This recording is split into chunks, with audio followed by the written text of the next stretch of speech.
Espero que não estejam afetados pelo vírus FIFA que anda por aí. Este é o meu desejo inicial neste episódio. Como sabem, Futebol Clube do Porto e Sporting tiveram dificuldades para vencer os respectivos adversários. Aliás, o Futebol Clube do Porto nem sequer venceu. O mesmo aconteceu pouco por toda a Europa. O Bayern, o PSG e o Real Madrid tiveram dificuldades para bater os respectivos adversários. Aliás, o Real Madrid nem sequer bateu, perdeu frente ao Mallorca. Já o Bayern e o PSG venceram, mas foi muito difícil.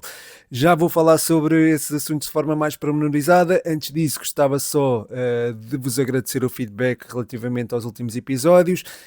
Se quiserem apoiar o projeto é através do patreon.com/futebol120, claro, mas também um like, uma subscrição, um recomendar aos amigos, um comentário, dá sempre jeito e é muito bem-vindo, tal como o feedback que têm dado nos últimos tempos.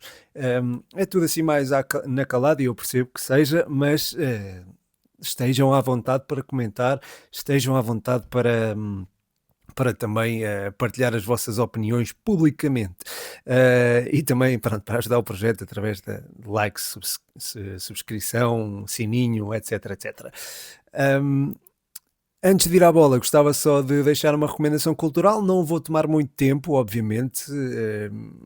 Querem cortar um bocadinho este espaço, deixar aqui 1 minuto ou 2 para a introdução cultural, e deste episódio tem a ver com um álbum que eu considero muito especial, porque me ajudou na época de exames, quando estava a terminar a licenciatura, que é o Wesley Theory, e também, já agora, o Good Kid, Mad City, do Kendrick Lamar. São 2 álbuns que me marcaram e que eu gostava de recomendar. Eu não sei se o Wesley Theory ainda era esse tempo ou não, na altura em que eu estava a terminar a licenciatura, já não me recordo. Mas bem, foram 2 álbuns que me ajudaram bastante e, portanto, eu gostava de os recordar aqui, ou de pelo menos de recomendar, porque recentemente, peço desculpa, que isto está a entrar aqui na emissão, eu queria só, recomendar estes 2 álbuns que têm voltado a mim. Fizemos match através do algoritmo do Spotify, e são 2 álbuns de que gosto bastante e que me marcaram mesmo. O Wesley Theory tem ali e mesmo o Good Kid, Mad City tem ali umas abordagens que refletem de certa forma o racismo que existe nos Estados Unidos. É um racismo sistémico, não é? E algo que já vem de muito atrás. Portanto, são, mesmo a nível de consciência, são também importantes nesse sentido. Pelo menos eu revejo-me nos valores do Kendrick, em muitos deles. Já não digo tanto sobre o Kanye West, mas não deixo de gostar do homem. De qualquer forma, tem esta dimensão, ambos os álbuns têm esta dimensão inclusiva, por assim dizer. Não é bem inclusiva, mas a apontar para consciências ou a levantar consciências, por assim dizer. No caso do Wesley Theory, há ainda uma questão muito interessante que tem a ver com o facto de cada música ter um preâmbulo que se vai estendendo à medida que o álbum vai avançando, e é um preâmbulo que eu por acaso sei de cor. Não vou estar aqui a citar porque acho que não faz sentido, mas é um álbum ou são 2 álbuns que eu recomendo, Good Kid, Mad City e Wesley Theory. Wesley Theory é o que eu tenho ouvido mais e pronto, recomendo particularmente. Também sei que Tame Impala estiveram em Portugal e que deram um concertaço, pelo menos é o feedback que eu tenho tido da malta que foi. Espero que tenham desfrutado e lamento não ter ido. Obviamente é uma banda que eu também gosto. Portanto, fica aqui o espaço cultural desta semana. Vamos à bola. E como estava a dizer há bocadinho, houve uma virose de FIFA a afetar várias equipas à volta da Europa. Houve também reviravoltas, talvez provocadas por este vírus FIFA. Uma dessas reviravoltas foi a do Bayern, que de virada ganhou ao Friburgo e colocou-se mais perto da conquista do bicampeonato, creio exatamente, bicampeonato, porque há 2 anos foi Xabi Alonso e é isso mesmo. Portanto, depois de estar a perder 2-0, o Bayern nos últimos minutos conseguiu marcar 3 golos, 2 deles foram do miúdo Bischoff, e acho que isso é relevante, digamos assim. Deixem-me só tapar aqui o reflexo que eu estou a ver, está ali na cara do Maradona, mas está muito intenso. E pronto, nesse sentido gostava de recordar essa reviravolta. Não foi a única deste fim de semana, quero também falar de outra. Outra reviravolta foi a do Sporting, não é? Mas também já lá vou. O Paris Saint-Germain também teve dificuldades para derrotar o respectivo adversário, mas lá está, 2-1. Estava 2-1 até perto do final, entra Gonçalo Ramos 3-1. Gonçalo Ramos volta a ser decisivo, volta a ser muito importante para o PSG e eu acho que isto não pode deixar de ser evidenciado. É um jogador que se calhar não está tanto a par daquilo que é, ou não condiz tanto com a ideia de jogo de Luís Henrique durante os 90 minutos, mas é um jogador que quando entra tem sempre ou quase sempre impacto, seja através do gol, seja através da forma como consegue reter a bola no meio campo adversário e acho que isso é fundamental nos dias de hoje, não é? Portanto é um jogador muito importante nesse sentido, embora, claro, estruturalmente talvez não seja jogador para ser titular, mas é fundamental neste PSG. Quem não conseguiu a reviravolta foi o Real Madrid, desculpa.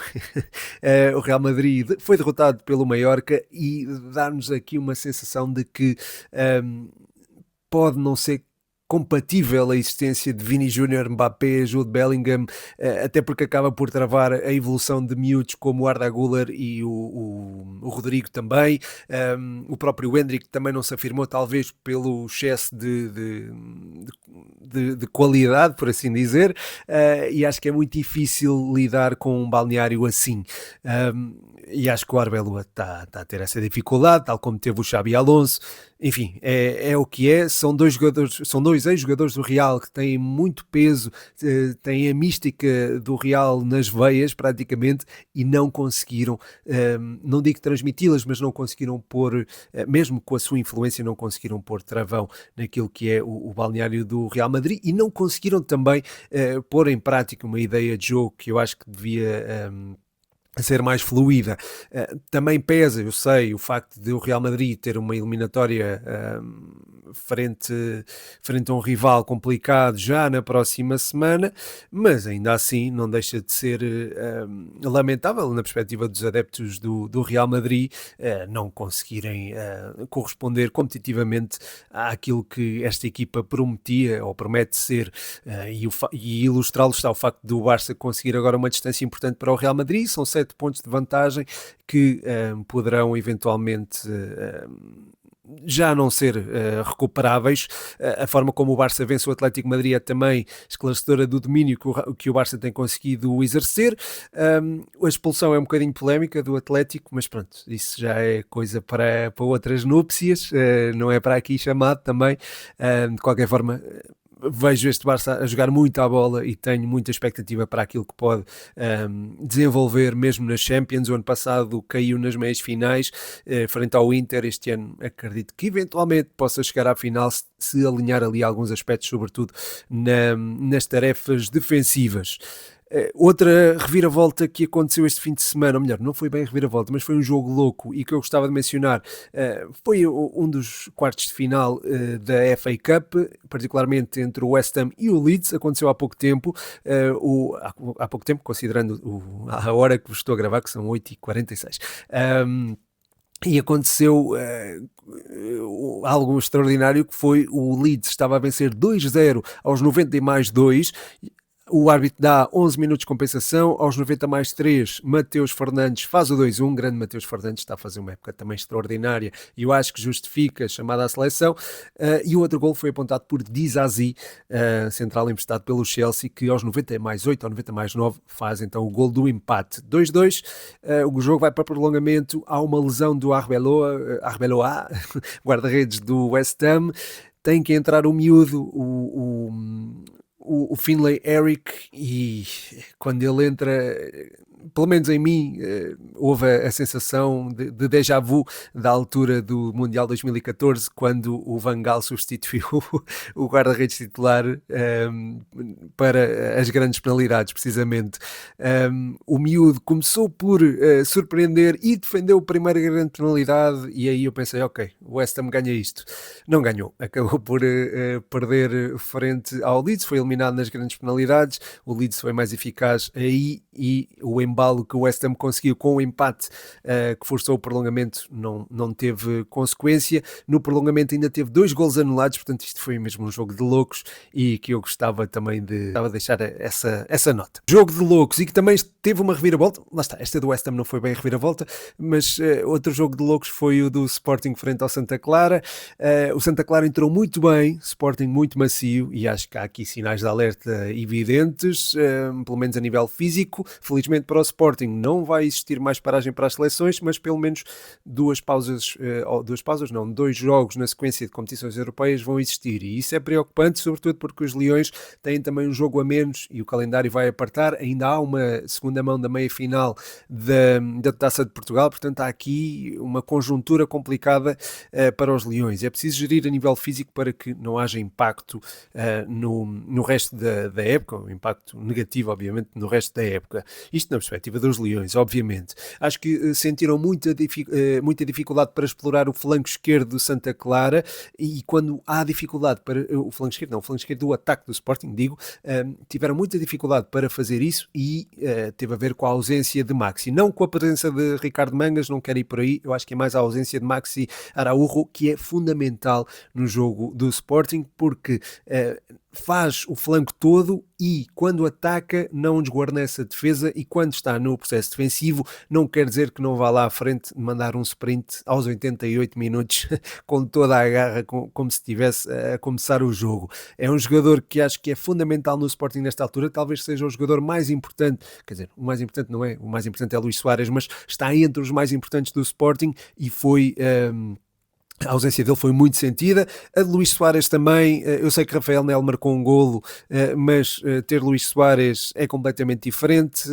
A nível coletivo é um jogador que empresta muito à equipa, e depois o momento de forma em que ele está também lhe dá aqui outra capacidade de finalização, e o Sporting se calhar conseguia resolver o jogo mais cedo. Ou melhor, acabou por resolvê-lo cedo, mas se calhar conseguia uma vantagem diferente caso Luís Soares estivesse em campo. Portanto, acho que a ausência dele também foi notória. Não estando ele, não estando Ioannidis, teve que ser Rafael Nel, que fez, atenção, uma boa exibição. Não é por Rafael Nel estar ali que o Sporting jogou pior, o mesmo digo sobre Ricardo Mangas, mas Rafael Nel acabou por marcar novamente. E pronto, já vai estreou-se na Champions, estreou-se a titular no último jogo, marcou. Agora é dar continuidade e marcar ao Arsenal, assim espero que isso aconteça, não é? O jogo frente ao Arsenal será muito importante para o Sporting, é a primeira vez que vão aos quartos de final na era recente da Champions, portanto é muito importante para os Leões essa partida. Acho que foi importante ter descansado, entre aspas, Luís Soares e Maxi Araújo, que são jogadores fundamentais para o Sporting e poderão dar um contributo muito significativo à equipa leonina. Quem deu um contributo significativo foi Trincão neste jogo. O gol que ele marca é estupendo. Eu acho que as pessoas não valorizaram o suficiente a forma como ele faz um movimento quase de 360 para finalizar numa zona do campo em que não estava assim tão bem enquadrado com a baliza quanto isso. Portanto, é um gol, a meu ver, extraordinário e que merece ser ressalvado, enfim, vocês percebem, relevado. Esse golo foi o 3-1, foi o golo que, enfim, potencialmente daria tranquilidade ao Sporting, mas essa tranquilidade foi por água abaixo quando Gonçalo Paciência fez o 3-2. Depois Rafael Nel, pronto, fechou o jogo com o 4-2, mas acho que o Sporting sentiu muitas dificuldades, sobretudo ali no flanco esquerdo. Mangas dá boa profundidade, mas não é a mesma profundidade que dá Maxi Araújo, e isso depois ressente-se no papel que Pote tem no jogo. O Pote não está tão confortável quando não tem alguém para lhe dar amplitude e para, com quem possa eventualmente trocar bolas, com quem possa eventualmente fazer parceria rumo à baliza contrária. Portanto, não o vi tão confortável com a bola no pé em zonas interiores. De qualquer forma, marcou um golo, como não podia deixar de ser. Ele marcou em todas as reviravoltas do Sporting esta temporada, não deixa de ser curioso, e foram 4, não foram assim tão poucas. Foi na Madeira, marcou 3 golos, em Famalicão marcou um dos golos da equipa, também nos Açores, frente ao Santa Clara, fez o mesmo, e agora em Alvalade, frente ao Santa Clara, marca também o golo, neste caso foi o golo do empate de grande penalidade. Não acho que foi o melhor jogo de Pote, mas acho que também foi condicionado por esta questão. Ainda assim, acaba por ser importante para a equipa. Acho que é sempre importante ter Pote em bom momento, portanto acaba por se manifestar a sua importância, não só a dele, mas também a do Trincão. Acredito que com o Arsenal, tendo Soares, tendo Maxi Araújo, a coisa vai ser outra, e acho que o Sporting consegue acrescentar um elemento extra com a presença do uruguaio. É muito importante para os Leões nesta altura. Gostava também de sublinhar a exibição do Eduardo Quaresma, exibição muito interessante, e acho que, enfim, se fosse eu, ele jogava titular todos os jogos. Eu gosto muito do Diomandé e do Gonçalo, e também do Zeno de Baste, mas o Eduardo Quaresma é daqueles jogadores que acrescenta mais a nível ofensivo do que estes dois, e como eu gosto de pensar para a frente, acho que era um jogador muito importante para ter na minha equipa, muito forte na antecipação, não deixava praticamente o seu adversário direto receber de costas, e foi um jogador também muito importante em interceptar linhas de passe. Ele é muito inteligente nesse aspecto, e depois a lançar jogo tem também essa valência no passe curto, no passe longo, é muito importante. Depois também se sente confortável a progredir com a bola no terreno. Enfim, Eduardo Quaresma é um jogador muito completo, e é um dos centrais que eu mais aprecio no futebol atual, não só no futebol português, mas no futebol mundial também. É um jogador que eu admiro imenso, e lá está, tem características muito particulares para um central. É um central moderno, mas se calhar elevo essa categoria. Não é apenas um central moderno, tem também ali coisas de central à antiga, embora a nível defensivo entendo que não seja tão fiável quanto eventualmente o Gonçalo ou o Osman Diomandé. Queria também falar do ótimo jogo que o Santa Clara acabou por fazer. Aquele meio-campo é muito interessante. O Petit tem apostado também numa dinâmica diferente da de Vasco Matos, incluiu ali uma referência ofensiva que eu acho que é interessante. A figura é do Gonçalo Paciência. Acho que Vendel, se calhar em condições normais, estaria acima de Gonçalo Paciência. Eu acho que é um jogador extraordinário. Entretanto, creio que já saiu do Santa Clara, mas nunca foi aposta evidente de Vasco Matos, e acho que era importante Santa Clara ter uma referência ofensiva, como está a ter agora Competi. O Santa Clara está a ter também uma boa trajetória. É certo que perdeu na Rebeleira, creio que foi no jogo de estreia dele. Depois teve ali uma sequência de vitórias muito importante para manter a equipa mais tranquila na luta pela manutenção, que está muito interessante, diga-se. Bom jogo de Santa Clara, a meu ver. Apesar da derrota por 2 golos, acho que fez uma boa exibição, e também não devia passar em claro, acho que não devia passar em claro essa menção, portanto aqui fica. Quem também fez uma boa exibição e surpreendeu os grandes, ou um grande, foi o Famalicão. Grande jogo no Dragão, é preciso sublinhá-lo. Ótima partida realizada pelos famalicenses. Eu acho que o empate se ajusta, e isto é dizer muito sobre aquilo que fizeram no Porto. O Futebol Clube do Porto estava a sentir, a meu ver, aquele vírus FIFA que eu falei há bocadinho. O Foroholt particularmente não estava com a mesma intensidade, e quando Froholt não está com a mesma intensidade, acho que a equipa se ressente. Ele é o motor da equipa, é a analogia perfeita. Sei que é um chavão, mas ajusta-se perfeitamente ao papel que o dinamarquês tem no Futebol Clube do Porto, e não estando ele na melhor forma, não estando também um dos maiores desequilibradores com a intensidade do costume, que é o Piatuszewski, é normal que a equipa se ressinta. Aliás, eu acho que neste jogo seria mais prudente incluir o William Gomes do que propriamente o Oscar Piatuszewski, que veio de 2 jogos muito intensos. Eu sei que ele entrou em ambos os jogos, não foi propriamente titular, mas o desgaste acumulado acaba por ter a sua fatura, e sentiu-a, a meu ver, ou pelo menos isso ficou evidente. Por outro lado, acho que Mofi foi muito importante, e acho que é o substituto ideal para Samu, se Farioli quiser manter a ideologia do início da temporada, ou pelo menos da primeira volta. Acho que é muito importante ter aquela força, aquela potência que Mofi tem, e que Samu também tem, não é? Pode não ser um jogador tão inteligente na movimentação e na proximidade com o golo, mas acaba por ser um jogador também muito útil a nível coletivo, e permite também a entrada dos flanqueadores para dentro, algo que Samu também permitia, de certa forma, ou estava a permitir investir cada vez mais, acho que o Samu estava a ter uma evolução tremenda, mas é um jogador que acaba por acrescentar muito a este Futebol Clube do Porto, tal como, obviamente, Seko Fofana. O homem não foi titular para a Liga em nenhum jogo, creio eu. Acho que foi titular frente ao Sporting para a Taça de Portugal e também frente ao Stuttgart, se não estou em erro. Mas agora na Liga isso não acontece, e a verdade é que quando ele entra acaba por resolver. Ganhou grande penalidade frente ao Aroca, marcou frente ao Sporting Braga e foi um golo muito importante na luta pelo título. É daqueles golos que eu acho que pode marcar um campeonato. E agora faz também um golo frente ao Famalicão que, se formos a ver bem, acaba por impedir a derrota, não é? Porque se não fosse o gol dele, e contando com o gol do Famalicão que surgiu depois, acaba por salvar a equipa da derrota.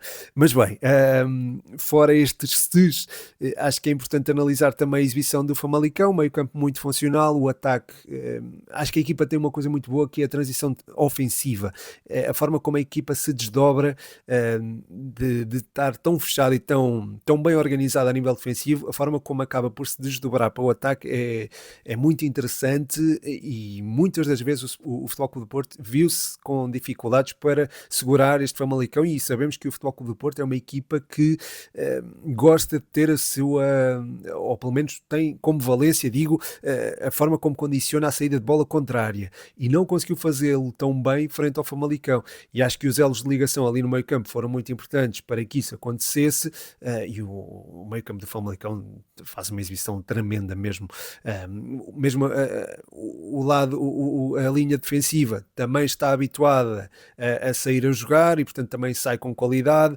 portanto tudo isto conjugado acaba por tornar o jogo do Famalicão mais fluido e mais competente, por assim dizer. Daí bater-se de igual para igual com o Futebol Clube do Porto. Acho que o empate se ajusta, e isto é um elogio que eu posso fazer ao Fama.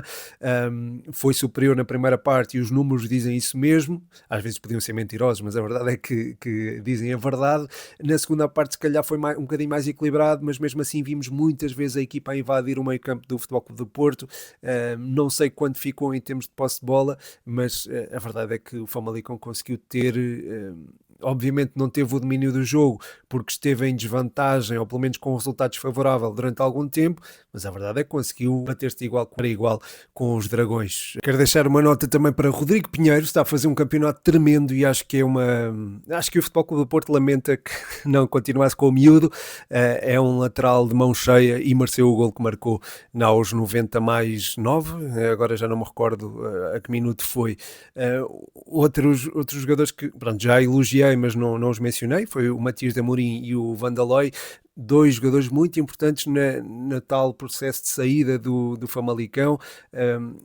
Conjugam-se muito bem depois com os três da frente, e depois ali acho que entra muito a figura do Sorriso como o maior desequilibrador do Famalicão, e a ligação com a referência ofensiva também se torna mais fácil tendo o Sorriso ali. Gustavo Sá e Gil Dias beneficiam disto mesmo. Como eu já falei anteriormente, Gustavo Sá é um jogador que eu acho que ainda tem que crescer muito. Eu entendo que haja alguma mídia, porque é um jogador que joga com as caneleiras, com as meias junto às caneleiras, tem boa qualidade técnica, mas isso não chega, não é? Pelo menos a meu ver.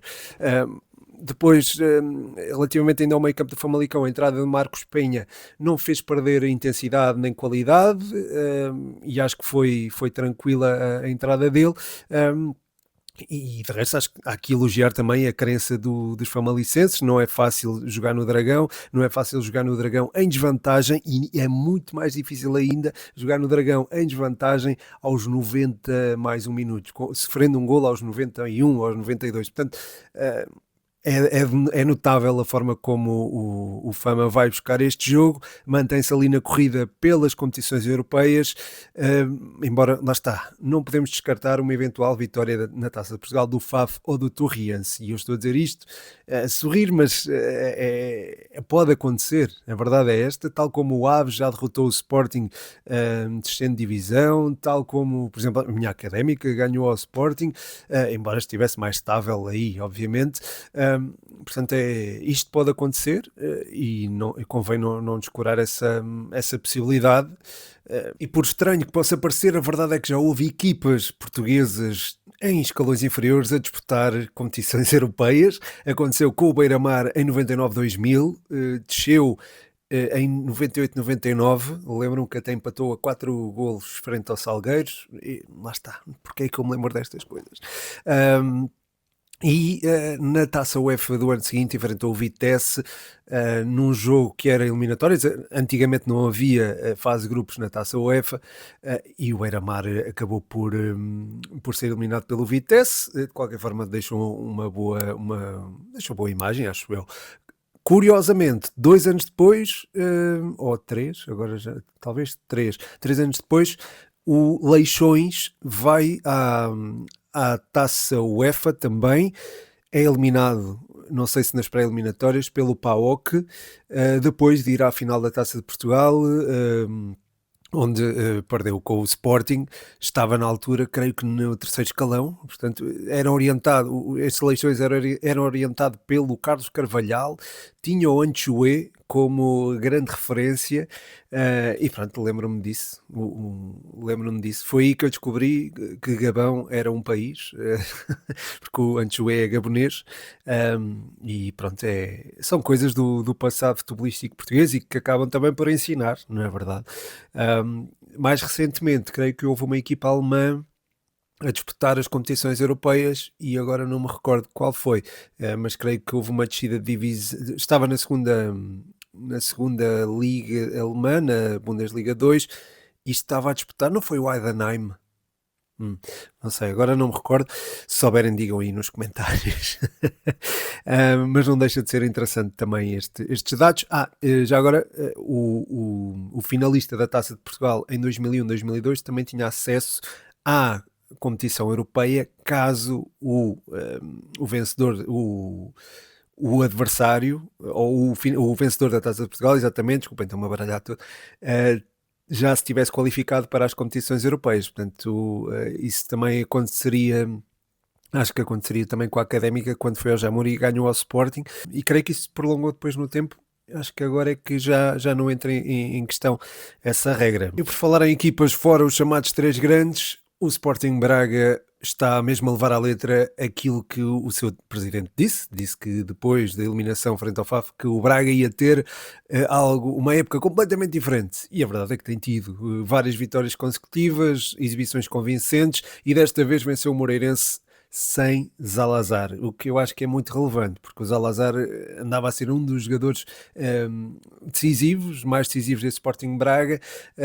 Ele e o Ricardo Horta, pronto, o Ricardo estava presente, não tendo os dois será sempre mais complicado, obviamente, mas não ter Zalazar forçou o Vicent a alterar a estrutura da sua equipa, teve de jogar ali com um ponta de lança de referência, que normalmente, ou antes, era Paulo Victor, mas sabemos que Paulo Victor é um jogador muito móvel e que eventualmente pode jogar encostado à faixa. Fran Navarro não. Fran Navarro é um 9, mais dentro daquilo que é um 9 puro, e a verdade é que a aposta correu bem, porque Fran Navarro marcou mesmo um golo na partida e foi o golo da vitória. Nota também para o Moreirense, que parece estar a cair um bocadinho, mas já sabia que a competitividade podia eventualmente cair a partir do momento em que a equipa tivesse a época mais ou menos assegurada. Nota ainda para a exibição muito positiva de João Moutinho, encheu o campo novamente, os anos não passam por ele, e olhem que não sei se não dava jeito na seleção. Não, eu já estou a convocar muitos médios para a seleção. Há bocado convoquei o Mateus Fernandes, agora é o Moutinho. Pronto, isso também já estou a exagerar, obviamente, não há lugar para todos, até porque João Neves, Vitinho e Bruno Fernandes são obrigatórios, e depois há em lista de espera nomes também muito interessantes. Ainda assim, nota para o facto do velhote, digamos assim, entre aspas, fazer ainda exibições de peito cheio e de encher o campo.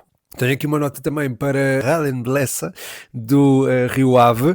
O Rio Ave não venceu, mas o miúdo voltou a marcar 5 golos nos últimos 4 jogos, não é coisa pouca. E curiosamente ele ofereceu a vitória ao Rio Ave em 2 desses jogos, marcou 2 golos na vitória frente ao Estrela, ficou 2-1 e marcou o golo da vitória frente ao Tondela. Portanto, é um jogador a ter em consideração para o futuro e para o presente, obviamente, do Rio Ave, que está agora muito mais tranquilo na tabela. Há quem diga que é o efeito Bruno Alves, que chegou e a equipa estabilizou. Não sei se há ali alguma influência ou não, pelo menos acho que não se pode comprovar, mas de qualquer forma não deixa de ser relevante esta informação, desde que Bruno Alves chegou. Este acho que foi o primeiro jogo que o Rio Ave perdeu, portanto, é interessante, é interessante. Até porque não mudaram de treinador e está tudo, enfim, houve muitas entradas durante o mercado de inverno e na minha perspectiva isso até aí poderia eventualmente ser caótico, mas a verdade é que a equipa está a estabilizar em termos de resultados e à partida poderá eventualmente manter-se na Primeira Liga, o que não deixa de ser interessante. Eu até, então, a dada altura apontei mesmo o Rio Ave à descida.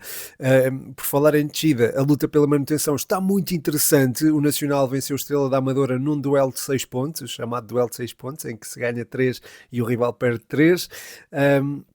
Grande golo de Chucho Ramírez tira o Nacional da zona de descida. Claro que está à espera ainda daquilo que pode fazer o Casa Pia nos jogos que têm atraso. Mas não deixa de ser interessante ver o Nacional afirmativo, uma equipa que agora se calhar estava a cair um bocadinho, mas acaba por recuperar, 2-0, vitória sólida sobre o Estrela da Amadora. Na luta para não descer está também o Casa Pia, como eu disse, embora com 2 jogos a menos, vai jogar amanhã contra o Benfica, esse é um dos jogos. O outro jogo, se não me engano, é com o Braga ou com o Sporting, agora não tenho a certeza. Mas creio que é um desses. Santa Clara, Nacional e Estrela estão também envolvidos nesta luta, e o Tondela também, não é? Embora tenham um jogo a menos, mas lá está, o Tondela, a forma como o Tondela perde em Guimarães na estreia do novo técnico é, é lamentável, pronto, e pode deixar o Tondela com marcas para o resto da temporada, sim, para o que resta jogar, no fundo. Um, a equipa mostrou muita fragilidade, vamos ver se consegue dar a volta ao texto e evitar a descida. O AFS também está envolvido nesta luta, eu acho que é justo também incluir, mas as coisas estão muito complicadas para aquele lado, como se sabe. É de facto uma equipa que eu não digo que não seja interessante, mas a forma como foi construído o plantel, tudo, toda a estrutura, foi tudo muito, parece que foi tudo muito mal gerido. Não sei, isto é só alegações, é só suposições, mas parece que isso se evidenciou. Vamos ver o que é que a equipa vai fazer até a final da temporada. A verdade é que o ano passado também fez uma recuperação estupenda. Veremos se terá capacidade para voltar a fazê-lo ou não. Não queria terminar o episódio sem falar da minha briosa, vocês já sabem como é que é. Perdemos contra o Vitória de Guimarães, 1-0. Enfim, 1-0 podia ter sido. O resultado até podia ser mais dilatado, que não chocaria ninguém. A Académica não conseguiu criar perigo efetivo junto da baliza do Vitória de Guimarães. Infelizmente. Lá está, nem sequer deu para o empate, e a verdade é que olhando para o jogo frente ao Amarante também não se pode dizer que tenhamos sido propriamente a equipa mais sólida, ou pelo menos não se pode dizer que tenhamos dominado a partida, não dominámos, mas lá está, continuo otimista e isto foi bom também para gerir as expectativas dos adeptos, particularmente a minha. Espero que a minha previsão para a época da Académica não se confirme, isto é, ir ao playoff e ser eliminado, mas pronto, não vou dizer, não vou dizer mais nada. Esperemos que isso não aconteça e que consigamos vencer o Amarante, ultrapassando agora o Amarante para, dando ali o saltinho, não é? Para os primeiros 2 lugares, que é aí que queremos estar para assegurar a subida direta. Acredito que o Belenenses não vá largar ali a zona de subida tão facilmente, acho que não estou a vê-los a escorregar. Já a Académica acredito que possa eventualmente escorregar, mas acredito que possamos aproveitar os jogos em casa e que pelo menos o próximo frente ao Amarante, que é importantíssimo, consigamos vencer, senão começa-se a acabar um fosso perigoso para os 2 primeiros lugares, isto no caso do Belenenses vencer o seu jogo, seja como for, Belenenses e Amarante ainda vão jogar entre si, portanto isso também é um descanso para nós, nós também ainda vamos jogar com o Belenenses em casa, são jogos importantes, aqueles que vêm aí para a Académica, espero que, lá está, possamos fazer a festa eventualmente na última ou na penúltima jornada e que enfim, que não estejamos em condições de não assegurar a subida à partida para a última jornada, pelo menos, é isso que eu peço. Porque, pronto, estou com muito medo daquele terceiro lugar e do play-off contra uma equipa de segunda liga, mas pronto, pode não ser nada, e o play-off até pode correr bem, pode nem haver play-off, pronto. E pronto, sobre a Académica acho que é isso. O episódio fecha também assim, espero que tenham gostado. Hoje não houve tema retro, não sei se deram por falta dele ou não, digam, é sempre bom ouvir esse feedback. E é isso, muito obrigado mais uma vez, um grande abraço. O meu nome é Pedro Machado e este foi mais um episódio do Futebol 120.